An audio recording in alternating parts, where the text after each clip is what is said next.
Good morning, all.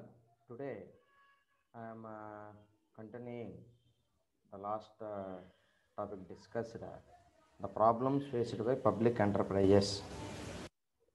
Already we are discussing 11 points, then I am continuing the remaining points. First one is poor profitability. So, poor profitability means in private sector there is poor profitability. That means the profitability of the enterprises is quite low due to several inefficiencies in the way in which they are managed. Many enterprises incur heavy losses and the government regularly infuses capital to run them. So ఈ poor profitability అనేది ఉండడం అనేది మనకి ఇక్కడ ఒక problem. ఎందుకంటే public ఎంటర్ప్రైజెస్లో profit అనే దాన్ని ఎక్కువగా బేస్ చేసుకోరు. ఓకేనా? So the profitability of the enterprises is quiet లో. సో అది చాలా తక్కువగా ఉంటుంది డ్యూ టు సెవరల్ ఇన్ఎఫిషియన్సీస్. ఎందుకంటే మనం ఇప్పటివరకు చెప్పుకున్నాం చాలా ఇన్ఎఫిషియన్సీస్ ఉన్నాయి దాంట్లో. In the way in which they are managed. ఎందుకంటే వాటిని మేనేజ్ చేసే విషయంలో మనకి చాలా ఇన్ఎఫిషియన్సీస్ ఉన్నాయి కాబట్టి ఆ ఇన్ఎఫిషియన్సీస్ అనే దానివల్ల మనకు లాస్ అనేది రావడం జరుగుతున్నది. ఓకేనా?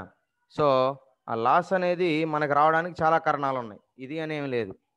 So many enterprises incur heavy losses and the government regularly infuses capital to run them.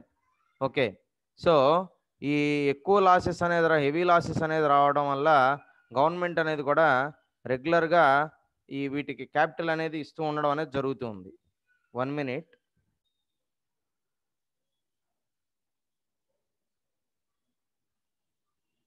Okay, so there are so many problems are faced by public enterprises.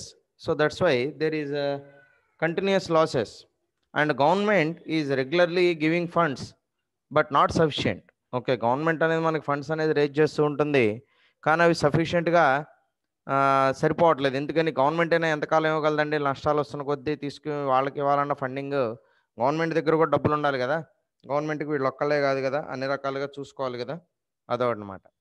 తర్వాత next one poor labour management relations. So ఇక్కడ next ఇంకో problem ఏంటంటే poor labour management relations, అది కూడా ఒక ప్రాబ్లంగా చెప్తా ఉన్నాడు.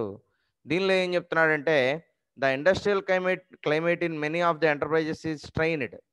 సో ఇండస్ట్రియల్ క్లైమేట్ అనేది ఈ మేనేజ్మెంట్ రిలేషన్స్లో మనకి చాలా ప్రాబ్లమ్స్ ఉంటున్నాయి. ఎందుకంటే అక్కడ ఎన్విరాన్మెంట్ అనేది అంత పర్ఫెక్ట్గా ఉండట్లా.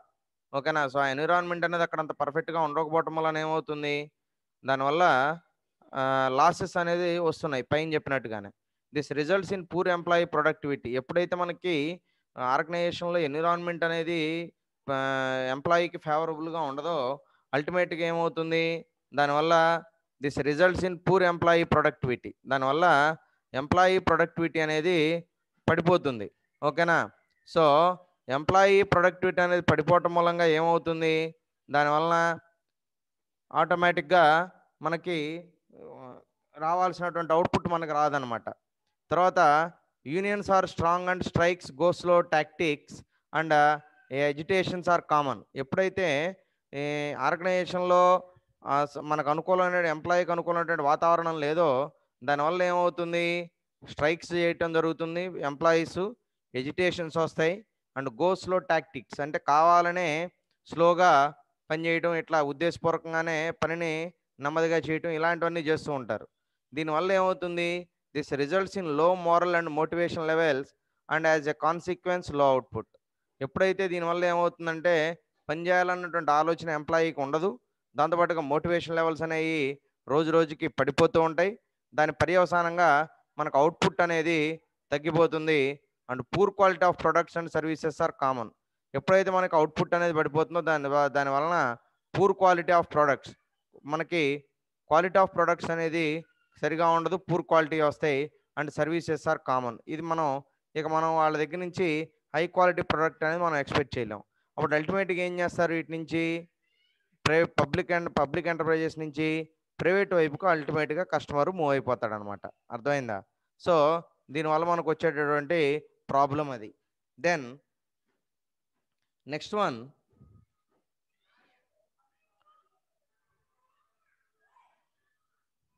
High employee turnover. Next one high employee turnover. So ఈ హై ఎంప్లాయీ టర్న్ ఓవర్లో ఏం చెప్తున్నాడు, there is no incentive for improved performance. So employee బాగా పనిచేసినప్పటికి కూడా వాళ్ళకి ఏం అదనంగా ఇన్సెంటివ్ ఇవ్వరు, నో ఇన్సెంటివ్. ఓకేనా, అడిషనల్గా వాళ్ళకి ఇచ్చేది ఏం ఇవ్వరు. There is no incentive for improved performance. So performance అనేది ఇంప్రూవ్ చేసినందు మూలాన వాళ్ళకి ఏమి ఇన్సెంటివ్ అనేది ఏమి ఇవ్వట్లేదు. Very little freedom to implement innovative ideas and practices. Promotions are based on sincerity and not on performance. Okay, so ఇక్కడ very little freedom, వాళ్ళకి చాలా తక్కువ ఫ్రీడమ్ అనేది ఇస్తారు. To implement innovative ideas and practice అంటే కొత్త ఆలోచనలతోటి కొత్త విధానాలతోటి ముందుకొస్తే వాళ్ళకి పెద్దగా ఎంకరేజ్మెంట్ అనేది ఉండదు. అదేవిధంగా promotions are based on seniority and not on performance.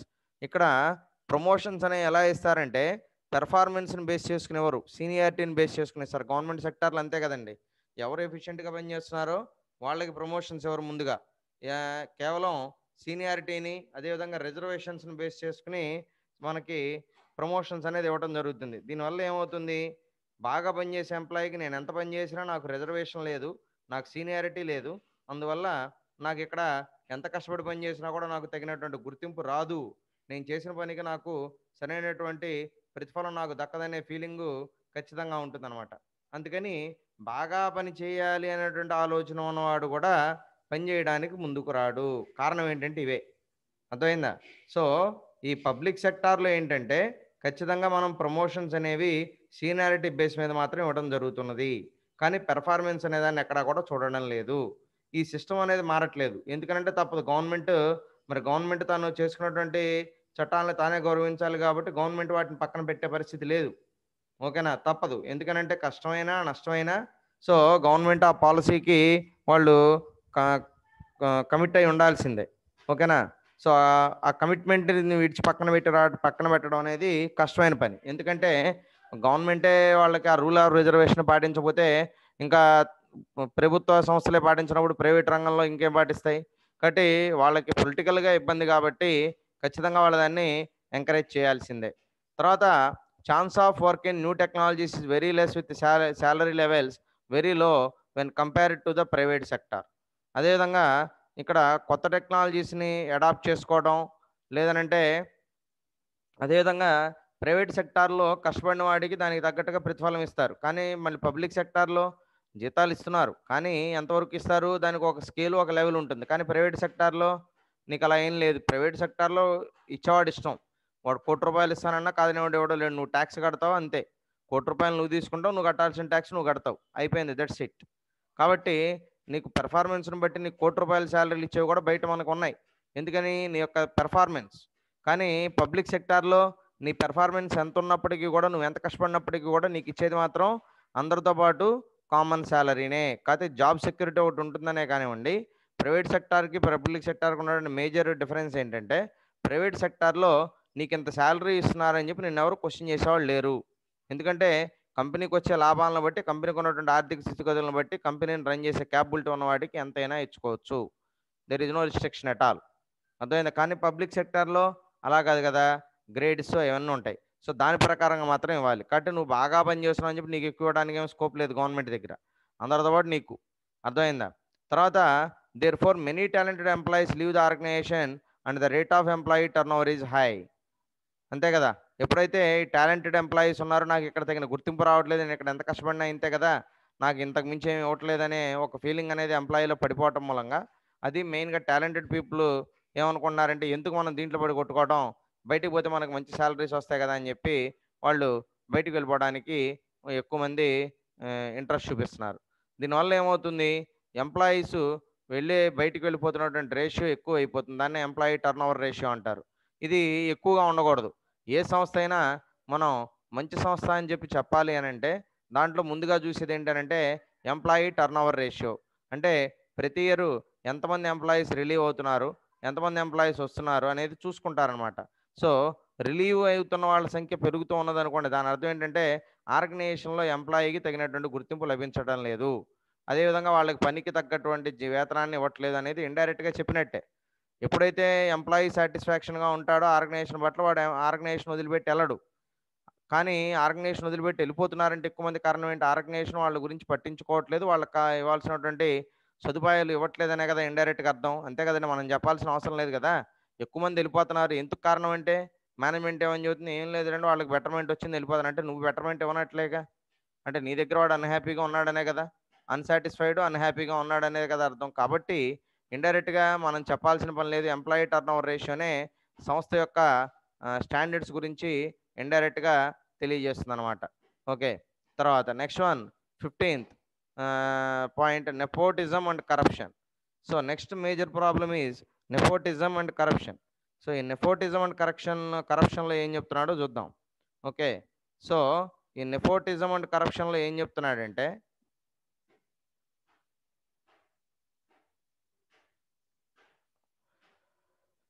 So, ఈ నెపోటిజం అండ్ కరప్షన్‌లో ఏం చెప్తున్నాడంటే many of these enterprises function according to the dictates of politicians. So, ఇక్కడ నెపోటిజం, ఈ కరప్షన్ అంటే అదే కారణం. ఇక్కడ పొలిటికల్ ఇన్‌ఫ్లుయెన్స్ అనేది ఉంటుంది కాబట్టి పొలిటికల్ డిక్టేట్స్ అనేవాళ్ళు, పొలిటీషియన్స్ అనేవాళ్ళు ఇక్కడ ఈ ఎంటర్‌ప్రైజెస్‌ని డిక్టేట్ చేస్తూ ఉంటారు కాబట్టి అల్టిమేట్‌గా దీనివల్ల ఈ విపరీతమైనటువంటి ఈ రాజకీయమైనటువంటి ఒత్తిడిల వల్ల ఏమవుతుందనంటే ఆటోమేటిక్‌గా కరప్షన్ అనేది ఎక్కువైపోతుంది. So there are many instances of corruption and undue favors being extended to select group of people who enjoy political patronage. ఎవరికైతే పొలిటికల్ ఇన్ఫ్లుయెన్స్ ఉంటుందో వాళ్ళందరూ కూడా కలిసి వీటిల్లోకి ఎంటర్ అయ్యి అదేవిధంగా ఒక గ్రూప్గా ఫామ్ అవుతారు వీళ్ళందరూ కూడా.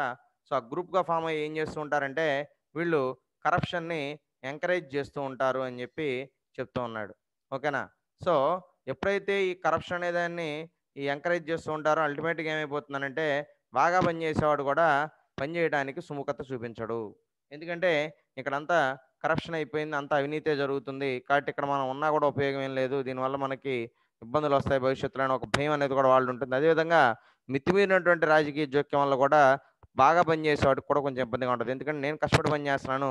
కానీ పొలిటికల్ ఇన్‌ఫ్లుయెన్స్ అనే దానివల్ల మనం చేస్తున్నటువంటి పనులన్నీ మనం చేస్తున్నటువంటి మంచి పనులన్నీ కూడా నీరు గారిపోతున్నాయి. వీటి వల్ల ఎటువంటి మనకి ఆహ్, ఉపయోగం అనేది రావడం లేదు. మనం ఎంత కష్టపడ్డా కూడా అనే ఒక ఫీలింగ్‌లోకి ప్రతి ఒక్క ఎంప్లాయీ కూడా ఎళ్ళిపోతాడు. అంటే బాగా పనిచేసేవాడు. అంటే దాన్ని సపోర్ట్ చేసేవాడు. దాన్ని ఎంకరేజ్ చేస్తూ ఉంటాడు. కానీ దాన్ని చూసి ఇబ్బందిగా ఫీల్ అయ్యేవాడు మాత్రం పని చేసేవాడు కూడా డీమోరల్ అయిపోతాడు. పని చేయడానికి ఇష్టపడ్డనమాట. ఓకేనా? సో, ఇది మనకి మేజర్‌గా వస్తున్నటువంటి ఇంకొక ప్రాబ్లమ్. తర్వాత poor work ethics. Okay. So next one ఏంటండి? Poor work ethic. సో ఇది కూడా ఒక ప్రాబ్లంగానే మనం చెప్పుకోవాలి. సో దీంట్లో ఏం చెప్తున్నాడంటే employees of the public sector enterprises enjoy job security. So ఈ పబ్లిక్ సెక్టార్లో ఎంప్లాయీస్ అందరూ కూడా ఏంటంటే జనరల్గా ఈ పబ్లిక్ సెక్టార్ ఎంటర్ప్రైజెస్లో మనకేంటంటే జాబ్ సెక్యూరిటీ అనేది ఉంటుంది. ఎందుకంటే వాళ్ళని ఎవరు కూడా ఇంకా కదిపేవాళ్ళు ఉండరు. ఒకసారి వన్స్ జాబ్లోకి ఎంటర్ అయిపోయారంటే nobody can touch them. Okay. So ఎందుకనంటే వాళ్ళకి గవర్నమెంట్ రూల్స్ ప్రకారం ఏంటంటే లేబర్ లా ప్రకారం వాళ్ళకేంటంటే జాబ్ సెక్యూరిటీ అనేది ఆటోమేటిక్‌గా వచ్చేస్తుంది. అంటే ఏదైనా స్ట్రాంగ్ రీజన్ ఉంటే తప్పితే మామూలుగా వాళ్ళని ఎవరిని కూడా మనం డైరెక్ట్‌గా తీసివేయడానికి అవకాశాలు తక్కువ. కాబట్టి ఇక్కడ జాబ్ సెక్యూరిటీ అనేది పబ్లిక్ సెక్టార్‌లో ఉండడం వల్ల ఏమవుతుందనంటే ఆహ్, ఓయ్ కొంత నిర్లక్ష్య ధోరణి అనేది వచ్చేస్తుంది. అంటే మనం పని చేసినా, పని చేయకపోయినా ఇక మన జాబ్‌కి ఎటువంటి ఇబ్బంది లేదు అనే ఒక ఫీలింగ్‌లోకి వచ్చేస్తారనమాట. అదేవిధంగా in many enterprises there are strong labour unions. అదేవిధంగా ఈ బయట చాలా వాటిల్లో మనకేంటంటే స్ట్రాంగ్ లేబర్ యూనియన్స్ అనేవి ఉన్నాయి. అవి political affiliations to protect employees interest. ఇప్పుడు మీరు టీచర్స్ యూనియన్ తీసుకోండి. పీడీఎస్ అని చెప్పి, తర్వాత యూటీఎఫ్ అని చెప్పి ఇట్లా మనకి ఈ టీచర్ యూనియన్స్ ఉన్నాయి. సో వీటిల్లో ఏంటంటే ఒక్కొక్క దానికి ఒక్కొక్క పార్టీ అనేది బ్యాక్‌గ్రౌండ్ ఉంటుంది. అంటే ఒక్కొక్క యూనియన్‌కి వెనకాల ఒక్కొక్క పొలిటికల్ బ్యాక్‌గ్రౌండ్ అనేది ఉంటుంది. అఫిలియేషన్స్ ఉంటాయి. అంటే యూనియన్స్‌లో ఒక్కొక్కళ్ళు వెళ్లి ఒక్కొక్కళ్ళతోటి యూనియన్ అవుతారు. అంటే ఇప్పుడు ఎస్ఎఫ్ఐ అయింది. ఎస్ఎఫ్ఐ అనేది దీనికి సంబంధించింది. ఎవరికి? సీపీఎం, సీపీఐ సంబంధించింది. అదేవిధంగా ఏబీవీపీ ఉంది. ఏబీవీపీ అనేది ఎవరికి సంబంధించింది? బీజేపీ స్టూడెంట్ యూనియన్ అన్నమాట. బీజేపీని సపోర్ట్ చేస్తుంది. సో ఇట్లా కాంగ్రెస్ సంబంధించి ఇంకా ఎన్ఎస్‌యూఏ అని చెప్పి. సో ఇట్లా ఒక్కొక్క దానికి ఒక్కొక్క పార్టీల మద్దతు అనేది మనకి ఇండైరెక్ట్‌గా ఉంటుందన్నమాట. కాబట్టి పొలిటికల్ అఫిలియేషన్స్ ఉంటాయి దీంట్లోటి.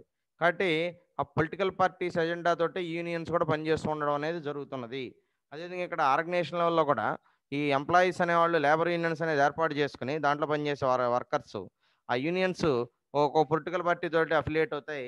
ఇండైరెక్ట్గా ఆ పొలిటికల్ పార్టీకి ఆర్గనైజేషన్ ఫేవర్గా ఉంటేనేమో అదే పబ్లిక్ ఎంటర్ప్రైజెస్ అనేది మనకి లోపల ఈ ఎగనెస్ట్ అంటే ఇప్పుడు ఒక యూనియన్ ఏమో అధికార పార్టీకి, ఒక యూనియన్ ఆటోమేటిక్గా అధికారంలో లేని పార్టీలకు మద్దతు ఇస్తాయి. వీళ్ళిద్దరి మధ్య కూడా ఆధిపత్య పోరు అనేది ఉంటుంది అనమాట.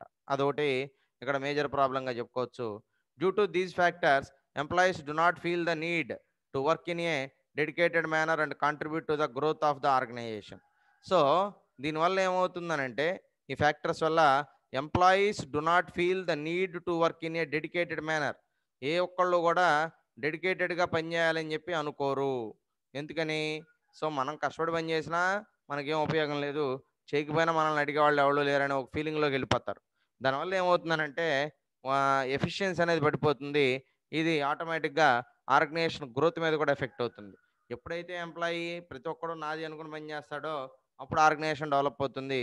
అలా కాకుండా నాకేమైందిలే, నాకేం నష్టం లేదు అనుకుని కనుక అనుకుంటే ఇక ఆర్గనైజేషన్ అనే దానికి గ్రోత్ ఉండదు. దానివల్ల అల్టిమేట్గా సంస్థ నష్టాల్లోకి వెళ్ళిపోతుంది అని చెప్పి చెప్తా ఉన్నాడు. తర్వాత low productivity, poor quality of work, absenteeism etcetera are common in these enterprises. ఎప్పుడైతే మనం ఈ పబ్లిక్ సెక్టార్లో మనకు ఉండేటువంటి మేజర్ ప్రాబ్లమ్స్ ఏంటంటే ఒకటి లో ప్రొడక్టివిటీ, తక్కువ అంటే ఉత్పత్తి తక్కువగా రావడం, ఉత్పాదకత. తర్వాత పూర్ క్వాలిటీ ఆఫ్ వర్క్. దాని తర్వాత పూర్ క్వాలిటీ ఆఫ్ వర్క్ అనేది అంటే వర్క్లో వర్క్ ఎఫిషియన్సీ ఉండదు, పూర్ క్వాలిటీగా ఉంటాయంటే తక్కువ క్వాలిటీ వస్తాయి. తర్వాత యాబ్సెంటిజం, ఇంకోటి ప్రాబ్లం ఏంటంటే యాబ్సెంటిజం అనేది కూడా మనకు మెయిన్ ప్రాబ్లం. ఎందుకంటే పబ్లిక్ సెక్టార్లో వస్తే ఏముందో రాకపోతే ఏముందో అనే ఫీలింగ్లో ఉంటారు ప్రతి ఒక్కళ్ళు కూడా. సో అది కూడా తప్పమ్మా. So absenteeism is also very very back drop అని మనం చెప్పుకోవచ్చు. ఎందుకంటే రెగ్యులర్గా మనం అబ్సెంటిజం అనేది పెరుగుతూ ఉన్నట్లయితే ఒకరోజు వచ్చి ఒకరోజు రాక, దానివల్ల ఏంటంటే మనకి ఇచ్చినటువంటి పని ముందు సవ్యంగా జరగదు. నీ పని నువ్వు చేసే పని ఆగిపోవటం మూలంగా మిగతా వాళ్ళు కూడా నీ పని అయ్యే వరకు వాళ్ళు ఆగాల్సిన పరిస్థితి వస్తుంది. దానివల్ల అల్టిమేట్గా సంస్థకి నష్టమే, మిగతా వాళ్ళకి కూడా ఇబ్బంది కలుగుతుంది. ఎందుకంటే నీ వర్క్ అయితే కానీ వాళ్ళు కంప్లీట్ చేయటానికి ఉండదు కాబట్టి అల్టిమేట్గా అది కూడా మళ్ళీ ఆర్గనైజేషన్కి ఒక పెద్ద ప్రాబ్లంగా తయారవుతుంది అనమాట. సో ఇవి మనకున్నటువంటి ప్రాబ్లమ్స్లో మనకి సింపుల్గా మనకి డీటెయిల్డ్గా చెప్పినవి. తర్వాత నెక్స్ట్ వన్ లో క్వాలిటీ ఆఫ్ అవుట్పుట్. ఇంకో ప్రాబ్లం ఏంటంటే లో క్వాలిటీ ఆఫ్ అవుట్పుట్ అనేది కూడా మనకి ఇక్కడ ఇంకొక ప్రాబ్లంగా మనం చెప్పుకోవచ్చు. దాంట్లో ఏం చెప్తున్నాడంటే అంటే తక్కువ క్వాలిటీ ఉన్నటువంటి అవుట్పుట్స్ వస్తుంటాయి, అంటే మంచి క్వాలిటీ ఉన్నటువంటి అవుట్పుట్స్ రావట్లేదు. మనకి ఎందుకు రావట్లేదు, ఏంటి ప్రాబ్లం అనేది మనం కనుక చూస్తే the output of public enterprises whether it is a product are A service. అది ప్రొడక్ట్ అవనండి, సర్వీస్ అవనండి, దీనికి సంబంధించినంత వరకు పబ్లిక్ ఎంటర్ప్రైజెస్ సంబంధించినంత వరకు. సో దానిలో ఏం చెబుతున్నాడంటే is not of high quality. Okay, so అది ఖచ్చితంగా అది ప్రోడక్ట్ అవ్వండి, సర్వీస్ అవ్వండి, అది ఖచ్చితంగా మనకి హై క్వాలిటీ అయితే రాదు అని చెప్పి చెప్తా ఉన్నాడు. తర్వాత this is due to lack of investment in technology, low employee morale, inferior quality of raw materials, poor work culture and lack of quality focus. Okay, దాంట్లో ఏం చెప్తున్నాడు, దీంట్లో ఏంటంటే the output of public enterprises whether it is a product or a service it is not a high quality అది చెప్పుకున్నాం. So high quality అనేది ఖచ్చితంగా రాదు అవుట్పుట్లో, ఎందుకంటే ఇక్కడ ఎవరు బాధ్యత అనేది తీసుకోరు కాబట్టి. తర్వాత this is due to lack of investment. So this is due to lack of investment అంటే ఇంకోటి ఏంటంటే మనకి ఇక్కడ ఎందువల్ల అంటే కారణం ఏంటంటే ఇన్వెస్ట్మెంట్ అనేది ఉండదు. ఓకేనా, సఫిషియెంట్ ఇన్వెస్ట్మెంట్ ఉండదు. ఎందుకంటే దేని మీద మనం టెక్నాలజీ మీద సరైనటువంటి ఇన్వెస్ట్మెంట్ పెట్టకపోవటం మూలంగా మనకేమవుతుంది, హై క్వాలిటీ ఉన్నటువంటి అవుట్పుట్ అనేది మనకు రావడం లేదు. తర్వాత లో ఎంప్లాయీ మోరల్, ఇంకో ప్రాబ్లం ఏంటంటే లో ఎంప్లాయీ మోరల్ అంటే ఎంప్లాయీ మోరల్ అనేది కూడా చాలా లోగా ఉంటుంది. తర్వాత inferior quality of raw materials. So మనకి రా మెటీరియల్స్ అనేవి కూడా మంచి క్వాలిటీ ఉన్నాయి రావాలి. ఒకవేళ రా మెటీరియల్స్ కూడా క్వాలిటీ లేనివైతే అది కూడా మనం చేయగలిగింది మనం చెక్ చేసుకోవాలి. ఒకవేళ లేదు ఇక అదే ఉంది అని అంటే మనం దాన్ని తీసుకోవాల్సిన పరిస్థితి కాదు. దాంట్లో వేస్టేజ్ ఎంత పోతుందో చూసుకుని దాంట్లో మంచి క్వాలిటీ ఉన్నదాన్ని మనం వాడుకుంటే మంచిది అని చెబుతున్నాడు. తర్వాత poor work culture and lack of quality focus. ఇంకోటి ఏంటి, ఇక్కడ మనకి పూర్ వర్క్ కల్చర్ అనేది కూడా ఇక్కడ మనకు సరిగా ఉండదు, సక్రమంగా ఉండదు. And lack of quality focus, అదేవిధంగా క్వాలిటీ అనే దాని మీద ఎక్కడ కూడా ఫోకస్ అనేది చేయడం జరగట్లేదు అని చెప్పి చెప్తా ఉన్నాడు. తర్వాత therefore they are not able to compete with the superior quality products and services offered by the private sector. ఎప్పుడైతే మనం టెక్నాలజీ విషయంలోనూ లేదంటే ఈ రా మెటీరియల్స్ విషయంలోనూ అదేవిధంగా ఎంప్లాయీ మోరల్ విషయంలోనూ అదేవిధంగా పూర్ వర్క్ కల్చర్ ఇవన్నీ కూడా మనకి ప్రాబ్లమ్స్ అనేవి ఉండడం వల్ల అల్టిమేట్గా ఏమవుతుందంటే మన ప్రొడక్ట్స్ అనేవి మంచి క్వాలిటీ ఉన్నటువంటి ప్రొడక్ట్స్ రావు. మనం బయట ప్రైవేట్ సెక్టార్లో ఇస్తున్నటువంటి క్వాలిటీని కానివ్వండి, వాళ్ళు ఇచ్చేటటువంటి సర్వీసెస్ని కానీ మనం వాటితో పాటు పోటీపడి అందించలేము. దీనికి బెస్ట్ ఎగ్జాంపులే BSNL and remaining private sector. BSNL ఇప్పటికీ మనకు పూర్తి స్థాయిలో 4G సర్వీసెస్ ఇవ్వలేకపోతున్నది. అదేవిధంగా ఇంటర్నెట్ కనెక్టివిటీలో కూడా ప్రాబ్లమ్స్ ఉన్నాయి. మరి ప్రభుత్వ రంగ సంస్థే, ప్రభుత్వం నిధులు సమకూరుస్తుంది, అన్నీ చేస్తుంది, అన్నీ జరుగుతున్నప్పటికీ కూడా ఇంకా అది మన క్లాసుల్లోనే ఉండడానికి కారణం ఇప్పుడు మనం చెబుతున్నట్టు దానికి బెస్ట్ ఎగ్జాంపుల్ బిఎస్ఎన్ఎల్. ఓకేనా? సో ఇంక మనం ఏ ఎగ్జాంపుల్లో చెప్పుకోవాల్సిన అవసరం లేదు. The best example is BSNL. ఓకేనా? సో తన దగ్గర అన్నీ ఉన్నప్పటికీ కూడా, రెడీగా ఉన్నప్పటికీ కూడా ఇంకా ఏంటంటే దాన్ని ఇంకా స్లో ప్రాసెస్లోనే ఉంచారు. ఎందుకంటే ఇండైరెక్ట్గా ప్రైవేట్ కంపెనీస్కి బెనిఫిట్ అవ్వాలనే ఉద్దేశంతో. ఓకేనా? సో వాట్ ఎవర్ అదొకటి.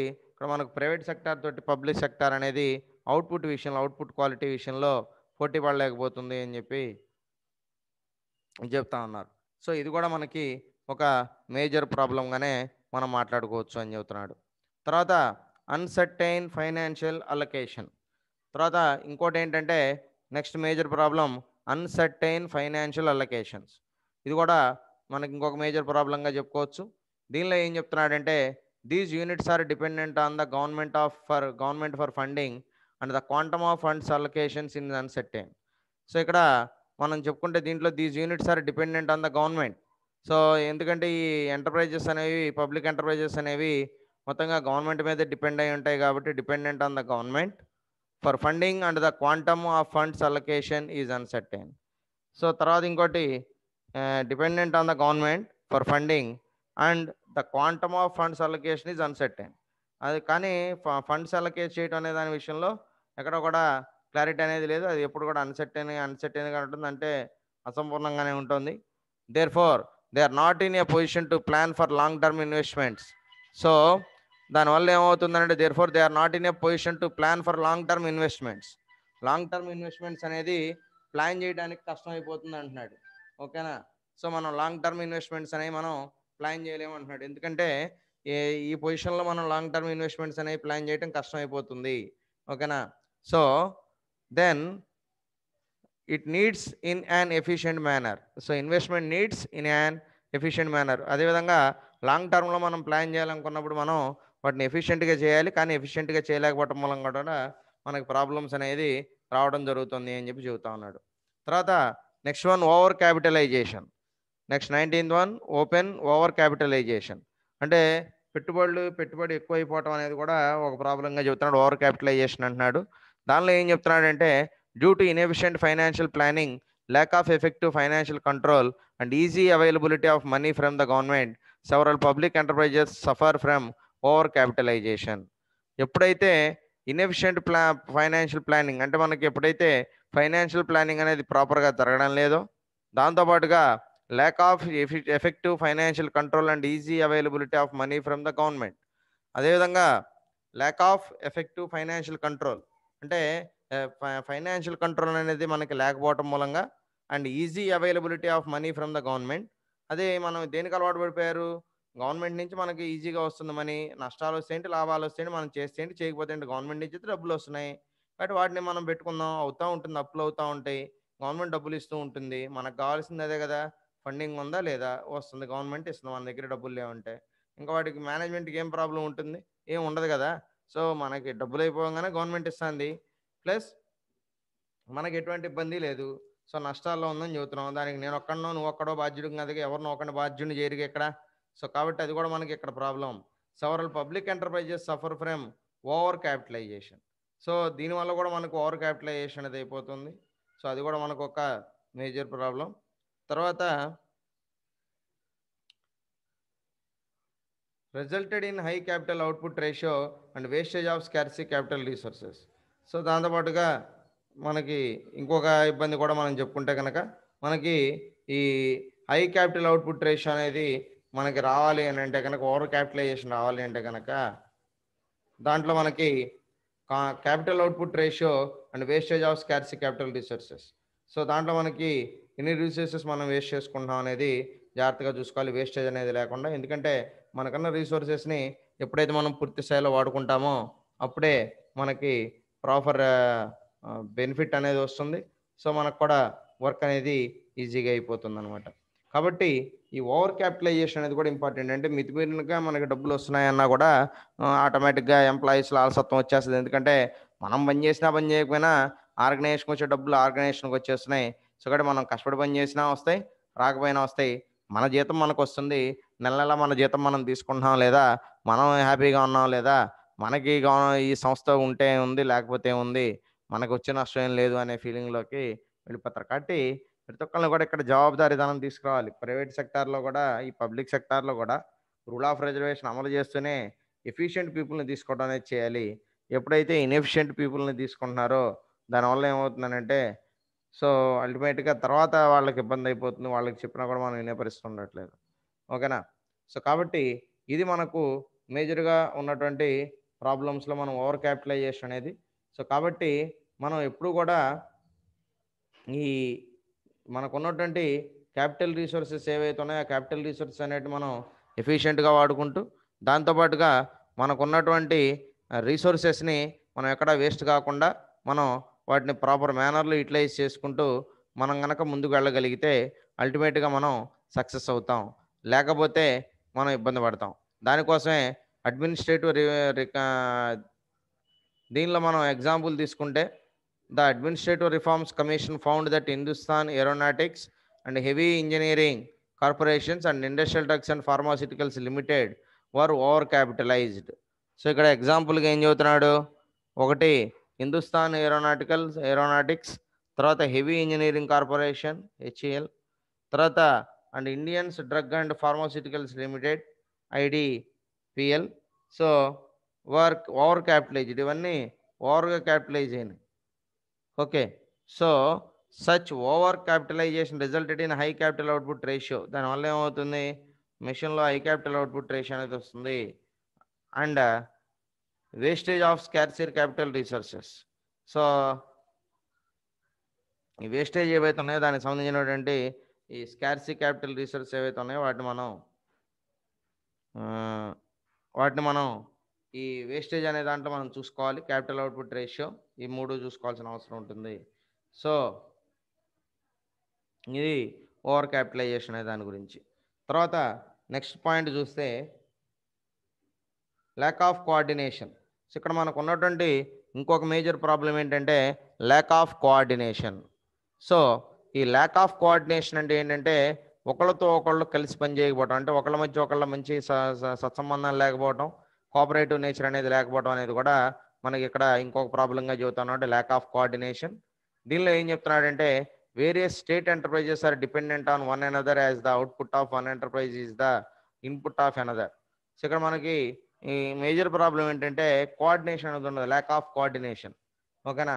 సో ఈ కోఆర్డినేషన్ అనేది సరిగ్గా లేకపోవడం మూలంగా కూడా మనకు ప్రాబ్లమ్స్ అనేది రావడం జరుగుతుంది. దానిలో various state enterprises are dependent on one another as the output of one enterprise is the input of another.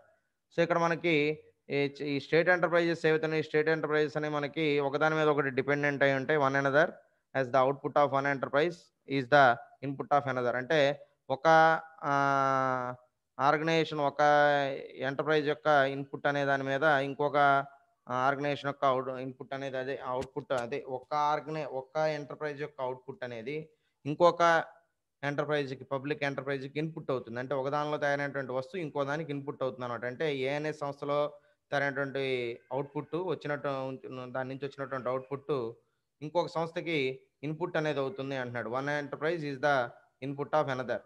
For instance the efficient functioning of power and steel plants depends on the production and transportation of coal, which in turn is dependent upon supplies of heavy equipment and machinery. ఏంటంటే ఇక్కడ ఏం చెబుతున్నారంటే for example the efficient functioning of power and steel plants. ఈ power and steel plants అనేవి మనం చూస్తే కనుక వాటి ఫంక్షనింగ్ అనేది ఎఫిషియెంట్గా ఉండాలి అని అంటే దేని మీద డిపెండ్ అయి ఉంటుంది, depends on the production and transportation of coal. So ఎప్పుడైతే మనకి బొగ్గు అనేది మనకి సమృద్ధిగా ఉంటుందో అప్పుడు మనకి పవర్ జనరేట్ చేయడానికి కానివ్వండి, దాంతోపాటుగా స్టీల్ ప్లాంట్స్లో మనం హీటింగ్ కోసం కానివ్వండి ఈ కోల్ని మనం వాడుకోవచ్చు. సో ఈ కోల్ అనేది మనకి ఇప్పుడు రెండింటికి అవసరమైంది. ఒకటి పవర్కి అవసరం అవుతుంది, రెండోది స్టీల్ ప్లాంట్స్కి అవసరమైంది. రెండింటికి ఒకటే material. So transportation of coal which in turn is dependent upon supplies of heavy equipment and machinery. So దానివల్ల ఏంటంటే మనం హెవీ ఎక్విప్మెంట్ని అదేవిధంగా అవన్నీ కూడా మనం చేయాల్సి వచ్చింది, heavy equipment and machinery. So despite such inter dependence, కాబట్టి ఇది మనం ఈ ఇంటర్ డిపెండెన్స్ అని కనుక మనం చూస్తే దీనిలో effective coordination between different undertakings in the areas of personnel. So దీంట్లో ఏంటంటే మనకి ఈ డిస్పైట్ సచ్ ఇంటర్డిపెండెన్స్, ఈ ఇంటర్డిపెండెన్స్ అనేది మనకి ఈ ఉండడం వల్ల ఏమవుతుందనంటే మనకు ఈ effective coordination between different undertakings in the areas of personnel, finance, materials management and research has not been achieved. దానివల్ల ఏంటంటే ఏ డిపార్ట్మెంట్లోనూ కూడా మనకు ఒకళ్ళ మధ్య ఒకళ్ళకి సరైనటువంటి సంబంధాలు లేకపోవటం మూలంగా ఒకళ్ళతో ఒకళ్ళకి అభిప్రాయ భేదాలు లేదంటే ఆధిపత్యపు పోరు అనుకోండి, ఏదైనా అనుకోండి, అవన్నీ విపరీతంగా పెరిగిపోతున్నాయి. ఈ ఆధిపత్య పోరు ఇవన్నీ కూడా విపరీతంగా పెరగడం వల్ల ఏంటంటే నువ్వెంతంటే నేనెంత అనే పరిస్థితికి వచ్చేసింది. దానివల్ల మనకి కోఆర్డినేషన్ అనేది లేకపోవటం మూలంగా చూడండి. సో ఏది జరుగుతున్నా కూడా మనకు కోఆర్డినేషన్ అనేది ఉంటే సో మనకి ఏం జరుగుతుందో మనకు పూర్తిగా తెలుస్తుంది. దాన్ని బట్టి మనం నెక్స్ట్ ఏం చేయాలనే దాని మీద కూడా మనకు ఒక అవగాహన అనేది రావడం జరుగుతుంది. కాబట్టి సో మనం ఈ ఈ విషయాల మీద మనందరం కూడా కొంచెం ఈ ఆర్గనైజేషన్ లెవెల్లో అందరూ కూడా ఫోకస్ చేయాల్సిన అవసరం ఉంది వీటి మీద అని చెప్పి చెప్తా ఉన్నాడు. కాబట్టి finance materials management and research has not been achieved. దీనివల్ల ఏమవుతుంది, అవన్నీ కూడా మనకు డివేట్ అయిపోతున్నాయి. ఓకేనా. సో తర్వాత next one lack of motivation. So ఈ ల్యాక్ ఆఫ్ మోటివేషన్లో ఏం చెప్తున్నాడు అని అంటే directors and managers of public enterprises have little personal stake. Okay. So ఈ డైరెక్టర్స్ కానివ్వండి, అదేవిధంగా మేనేజర్స్ కానివ్వండి, దీనికి సంబంధించి పబ్లిక్ ఎంటర్ప్రైజెస్కి సంబంధించి హ్యావ్ లిటిల్ పర్సనల్ స్టేక్. వాళ్ళు కొంత పర్సనల్ స్టేక్ అంటే వ్యక్తిగతంగా కొంచెం స్వార్థంగా ఉంటారు. So there is little incentive to work hard and improve efficiency. So దాంట్లో ఏం చెప్తున్నారంటే there is little incentive. So దానికి లిటిల్ ఇన్సెంటివ్ అనేది ప్రొవైడ్ చేద్దాం. So to work hard and improve efficiency. దీనివల్ల ఏంటంటే మనకి వర్క్ హార్డ్ అనేది పెరుగుతుంది, తర్వాత ఎఫిషియన్సీ అనేది కూడా మనకి ఇంప్రూవ్ అవ్వడానికి అవకాశం ఉంది అని చెప్పి చెప్తా ఉన్నాడు. తర్వాత centralization of authority and rigid bureaucratic control hamper initiative. So centralization of authority, దీంట్లో మనకు ఇంకోటి ఏంటంటే సెంట్రలైజేషన్ ఆఫ్ అథారిటీ, తర్వాత అంటే అథారిటీ అనేది మనకు సెంట్రలైజేషన్ అయి ఉంటుంది, ఒక చోటే ఉంటుంది. తర్వాత and high and rigid bureaucratic control hamper initiative.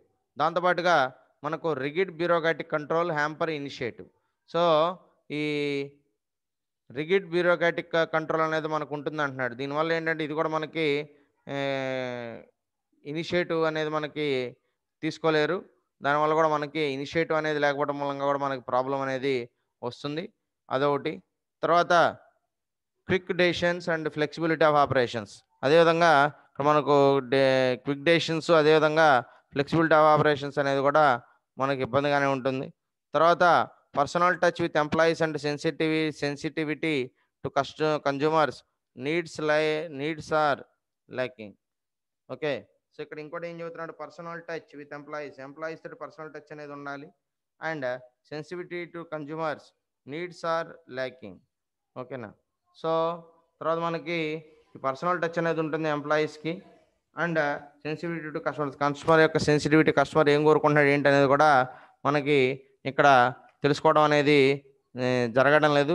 అది జరిగితే మనకి పర్ఫెక్ట్గా సేల్స్ అనేది మనం ప్లాన్ చేసుకోవడానికి అవకాశం ఉంటుంది అని చెప్పి చెబుతున్నాడు. దానివల్ల ఏమవుతుందంటే డిమోటివేట్ అవుతున్నారు. సో మన దగ్గర కొనాలి అనేటటువంటి ఆసక్తి ఉన్నప్పటికీ కూడా కొనే పరిస్థితి అనేది ఉండడం లేదు అని చెప్పి చెప్తా ఉన్నాడు. ఎందుకని సో మన ప్రోడక్ట్ నచ్చక కానివ్వండి, లేదంటే మన ప్రోడక్ట్ వాళ్ళ రిక్వైర్మెంట్కి అనుగుణంగా లేకపోవడం వల్ల కానివ్వండి, ఏదో ఒక కారణం చేత వాళ్ళైతే మన దగ్గర కొనడానికి ఇష్టపడకుండా వెళ్ళిపోతున్నారు.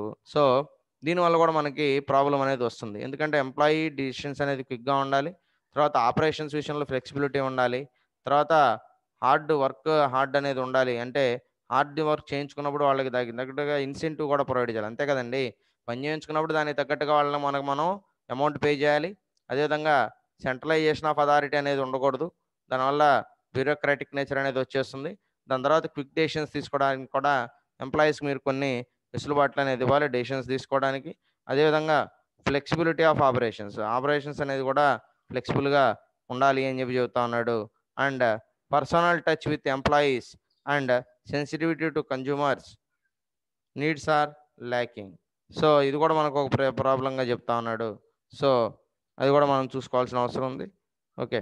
సో ఇక్కడ మనకు ఓవరాల్‌గా చూస్తే గనక మనకు పబ్లిక్ సెక్టార్‌లో ఈ కంపెనీలన్నీ కూడా అంటే ఈ పబ్లిక్ సెక్టార్ ఎంటర్‌ప్రైజెస్ అన్నీ కూడా ఓవరాల్‌గా ఈ ఇబ్బందులనేది మనకి ఎక్కువగా పడడం అనేది జరుగుతా ఉంది. సో ఇవన్నీ కూడా జనరల్‌గా అన్ని అన్ని దేశాల్లో ఇవన్నీ కూడా జనరల్‌గా ఎదురయ్యే ప్రాబ్లమ్సే. మన ఒక్క దేశంలోనే అనుకోకండి. ఇండియాలో కాతే ఇంకా కొన్ని సమ్మర్ స్పెసిఫిక్ పాయింట్స్ అనేవి ఉంటాయి కానివ్వండి. మేజర్‌గా వరల్డ్ వైడ్‌గా ప్రతి ఒక్క కోఆపరేటివ్ సొసైటీ అనేది మనకు ఇలాంటి ప్రాబ్లమ్సే ఫేస్ చేస్తున్నాయి దాదాపుగా. సో కాబట్టి వీటిని ప్రభుత్వం కూడా వీటి మీద ఎక్కువ దృష్టిని పెడుతూ వాటికి కావాల్సినటువంటి ఫండింగ్ అనేది ప్రొవైడ్ చేస్తూ అవసరమైతే చట్టాల్లో మార్పుదల చేసి ప్రైవేట్ వ్యక్తులను ఎవరైతే ఎఫిషియెంట్ పీపుల్ ఉన్నారో వాళ్ళని కూడా మనం కన్సల్టెంట్స్‌గా పెట్టుకొని అంటే ఉద్యోగం ఇవ్వటానికేమో రూల్స్ ఒప్పుకోబట్టి సర్వీస్ రూల్స్. సో వాటిని మనం దేనితోటి రీప్లేస్ చేయాలనంటే ఈ ఎఫిషియెంట్ పీపుల్స్ తోటి మనం వాళ్ళని తీసుకొచ్చి వాళ్ళని హైర్ చేసుకొని వాళ్ళతో కన్సల్టెన్సీ లాగా మనం వాళ్ళతో కన్సల్టెన్సీ అప్రోచ్ పెట్టుకొని వాళ్ళకి మధ్య ఒక మన ఎంఓయూని క్రియేట్ చేసుకుని అంటే మెమోరాండమ్ ఆఫ్ అండర్‌స్టాండింగ్ అనేది పెట్టుకొని సో మాకు మీరు ఈ సర్వీసెస్ అన్ని ప్రొవైడ్ చేయండి. మాకు మీ సర్వీసెస్ కావాలని చెప్పేసి మనం అడిగి వాళ్ళ సర్వీసెస్‌ని మనం ఉపయోగించుకుంటూ మనం ముందుకు వెళ్ళొచ్చు. దానివల్ల ఏమవుతుందనంటే ఇద్దరి యొక్క ప్రయోజనాలకి భంగం వాటిల్లదు. ఎవరి పని వాళ్ళు చేసుకుంటూ ఉంటారు. కాతే మనకు కావాల్సినటువంటి టెక్నికల్ హెల్ప్, మనకు కావాల్సినటువంటి పర్టిక్యులర్ టాస్క్ ఏదైతే ఉందో, ఆ టాస్క్‌ని వాళ్ళు కంప్లీట్ చేసిస్తారు. దీనివల్ల ఏమవుతుందనంటే మన దగ్గర లే లేనటువంటి ఇనెఫిషియంట్ మన దగ్గర లేని ఎఫిషియంట్ పీపుల్‌ని మనం ఇలా వాళ్ళని రిక్రూట్ చేసుకోవచ్చు ఇండైరెక్ట్‌గా. సో దీనివల్ల ఏంటంటే మనకు రూల్ ఆఫ్ రిజర్వేషన్ ఎక్కడ డీవియేషన్ అవ్వదు. అదేవిధంగా మనకు కావాల్సిన పనిని మనం సరైన వ్యక్తులతో మనం చేయించుకోవచ్చు. మన దగ్గర దానికి తగ్గినటువంటి నాలెడ్జ్ ఉన్నటువంటి ఎంప్లాయీ మన దగ్గర లేకపోయినా కూడా మనం భయపడాల్సిన అవసరం లేదు. మనం వేరే వాళ్ళనైనా మనం తీసుకొని కన్సల్టెంట్స్‌గా తీసుకొని వాళ్ళ చేత చేయించుకోవచ్చు. ఎందుకంటే అది మనకు అదనపు ఖర్చయినప్పటికీ కూడా మన దగ్గర వర్కౌట్ అన్నప్పుడు మనం మన సంస్థకి రెప్యుటేషన్ పడిపోతుంది కాబట్టి, ఆ రెప్యుటేషన్ పడిపోకుండా మనం ఏం చేస్తామంటే దానికి ఆల్టర్‌నేటివ్‌గా ఇలా చేసుకుంటూ వెళ్తే బావుంటుంది. ఓకేనా? సో కాబట్టి ఈ ప్రాబ్లమ్స్ అన్నీ కూడా మనకి ఈ ఓవరాల్‌గా మనకు ఇవన్నీ కూడా మనకి పబ్లిక్ ఎంటర్‌ప్రైజెస్‌లో చాలా ప్రాబ్లమ్స్ ఉన్నాయని చెప్పి మనకు తెలుస్తుంది. సో అది మనం జాగ్రత్తగా మెయింటైన్ చేసుకోగలిగితే మనం సక్సెస్ అవుతాం. లేకపోతే మనం ఓవరాల్‌గా ఇండియాలో కూడా ఈ పబ్లిక్ సెక్టార్ ఇన్‌స్టిట్యూషన్స్ అన్నీ కూడా కాలక్రమంగా దెబ్బతినడానికి అవకాశం అనేది ఉన్నది. కాలక్రమేణా అవి నష్టాల్లోకి వెళ్ళిపోతాయి. దాంట్లో పోయేది మళ్ళీ ప్రజాధనమే కదండీ! అవన్నీ నష్టాల్లోకి వెళ్ళిపోతే దానివల్ల నష్టం ఎవరికి? మళ్ళీ ప్రజలకే. ఎందుకంటే కోట్ల రూపాయలు విలువ చేసే కోట్ల రూపాయల డబ్బుల్ని దాని మీద ఇన్వెస్ట్‌మెంట్ చేస్తున్నారు. ఒకవేళ అవి గనక ఇనెఫిషియన్సీ అనే దానివల్ల గనక అవి నష్టాల్లోకి వెళ్ళిపోతే అది ప్రజల యొక్క డబ్బే కాబట్టి ప్రజలకి నష్టం జరిగినట్టు ఇండైరెక్ట్‌గా అంటే అవి నష్టపోయినాయి అంటే దాని అర్థం ప్రజలు కూడా నష్టపోయినట్టుగానే మనం భావించాలి. తద్వారా ప్రభుత్వానికి, ప్రజలకి అందరికీ కూడా నష్టమే వస్తుంది కాబట్టి అలాంటి వాటిని మనం ఎంకరేజ్ చేయకుండా మనం వాటిని సరైనటువంటి హ్మ్. ఆహ్, వేలో మనం వాటిని రన్ చేసుకోగలిగితే వాటి నుంచి మనకి మంచి బెనిఫిట్స్ అనేవి దొరుకుతాయి. తద్వారా మనకి ఉపయోగం, దేశానికి ఉపయోగం. అదేవిధంగా గవర్నమెంట్‌కి కూడా వాటి వల్ల ఎంతో కొంత బెనిఫిట్ అనేది రావడం జరుగుతున్నది. ఓకే. కాబట్టి ఈ పబ్లిక్ ఎంటర్‌ప్రైజెస్ అనే దాని మీద వరల్డ్ వైడ్‌గా ఉన్నటువంటి అన్ని ప్రాబ్లమ్స్ ఇవాళ మనం ఆల్మోస్ట్ ఆల్ ఓవరాల్‌గా కంప్లీట్‌గా డిస్కస్ చేసుకున్నాం. కాబట్టి ఈ ప్రాబ్లమ్స్ అన్నిటిని మనం ఒక్కొక్కటిగా మనం వాటిని మినిమైజ్ చేయగలిగితే ఇండియాలో కూడా పబ్లిక్ ఎంటర్ప్రైజెస్ అనేవి మళ్ళా అభివృద్ధి చెంది వాటి వల్ల దేశానికి ప్రజలకి మరలా మంచి జరగడానికి అవకాశం ఉంది అని చెప్పి చెప్తా ఉన్నాడు. ఓకే, సో ఇది ఓవరాల్గా problems faced by public enterprises in all over the world, not only in India. Okay, so that's it.